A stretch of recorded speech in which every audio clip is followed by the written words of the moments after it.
What we do today, and in the next few years, will echo across the next few thousand, perhaps even millions. Humanity has lived only in one narrow window of Earth's story, but that window is beginning to shift. The conditions that cradled us are changing, and changing fast.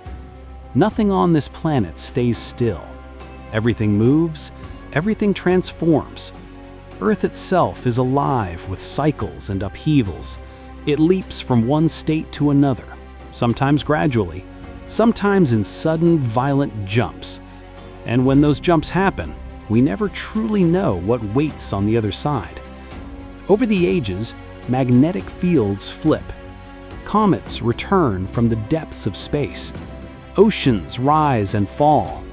Continents drift. Climates transform. Asteroids strike. Stars are born and die. New islands emerge. Mountains crumble. Everything is turning. Everything is moving. Even the heavens themselves are not fixed. Constellations wander. Stars like Antares and Betelgeuse will one day explode, scattering their atoms across the cosmos. Footprints left on the moon will fade. Stone monuments will erode. And the Sahara may bloom green again as ice grips another part of the world. But the most profound transformations lie far ahead, beyond the span of any civilization, beyond the reach of memory itself. The death of the sun. Our sun, the heart of our solar system, still burns bright, but like every star, it has limits. As it exhausts its fuel, it will begin to swell, its outer layers expanding, glowing red and fierce. The oceans will boil, the air will vanish, photosynthesis will cease, plant life will die, followed by everything that depends upon it. And then, in its final act, the sun will consume the inner planets, Mercury, Venus, and yes, even Earth, before collapsing into a dense, white-hot remnant. A white dwarf, glowing faintly in the cold dark. Our sun will be dead, its remains cooling slowly amid the endless night of space. This is the fate awaiting every star, for all stars are mortal, and one by one they will run out of fuel and fade. The end of starlight. As the last stars burn out, the universe will fall into shadow. No new suns will be born. The great factories of light will close forever. And the sky, once filled with billions of shining worlds, will go dark. The universe will not end in fire, but in ice. With the death of the final red dwarfs, the age of starlight will end. The cosmos will become a graveyard of cold, silent remnants, white dwarfs, neutron stars, and black holes drifting through a sea of darkness. The last glow of the white dwarfs will fade into invisibility, and the universe will become a realm of ghosts, the corpses of stars, the ashes of once living worlds. The degenerate era. In this dark epoch, only gravity remains active. Dead stars and planets will be flung from their galaxies or swallowed by supermassive black holes. Here, in the silence, exotic civilizations, if they exist, might adapt to unimaginable timescales. Perhaps a single thought could take 1 trillion years. Perhaps consciousness itself could slow, living through eternity in frozen intervals of awareness. Even if all life ends, the laws of physics allow for strange possibilities. Moments when, through random chance, life might flicker back into existence. Brief islands of intelligence floating in a sea of eternal night. But eventually, even atoms themselves may die. Proton decay. Protons, the building blocks of all matter, might not be truly immortal. One by one, they could decay, disintegrating into pure energy. If this happens, every rock, every planet, every atom in existence will vanish. Matter itself will dissolve into radiation, leaving behind only light and gravity. When the last proton falls apart, the universe will enter a new and final age, a time without matter, without stars, without form. The black hole era. Only black holes will remain, the last great structures of the cosmos. Galaxies will have long since collapsed, leaving behind colossal black hearts surrounded by smaller companions.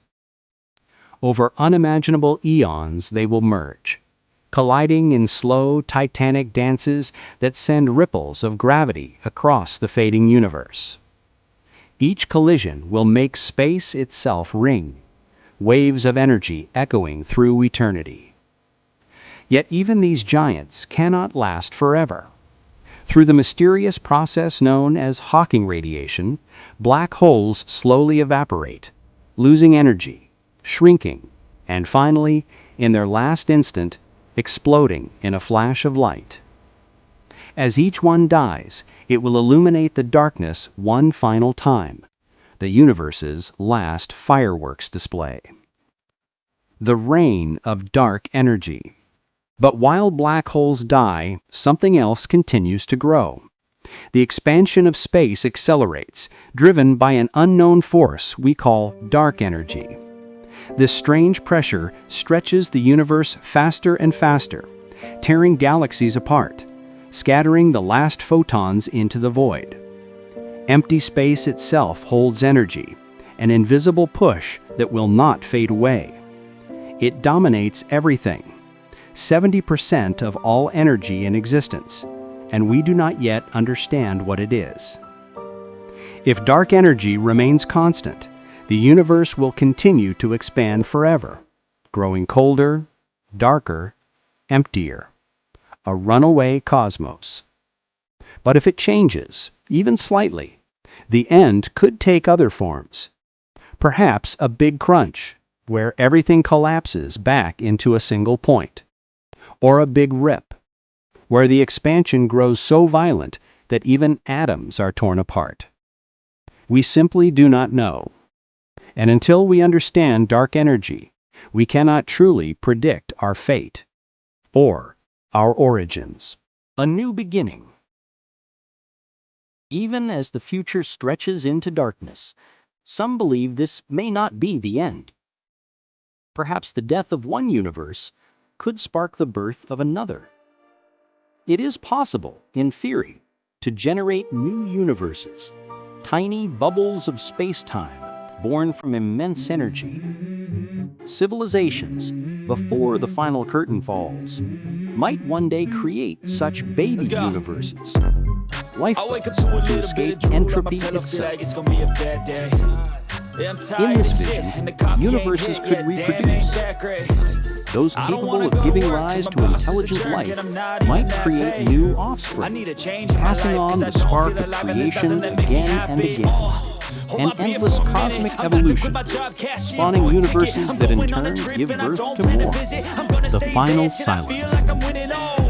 At last, after countless trillions of years, the final black hole evaporates. Its last burst of light fades into the void. Now, nothing remains. No matter. No stars. No galaxies. Only a sea of cold, ghostly photons, spreading thinner and thinner as the universe expands toward absolute zero. Eventually, everything reaches perfect balance. Entropy, the measure of disorder, can rise no higher. Time itself loses meaning. Nothing happens anymore. Nothing can happen. Forever. For the first time in its existence, the universe becomes still, permanent, unchanging, a silent monument to all that ever was. And so, the story of everything ends. Not with fire, but with stillness. Not with chaos, but with peace. And in that eternal silence, perhaps there remains one final truth: that even darkness and silence hold their own kind of wonder. The end. Everything has its wonders, even darkness and silence. And I learn, whatever state I may be in, therein to be content. Helen Keller.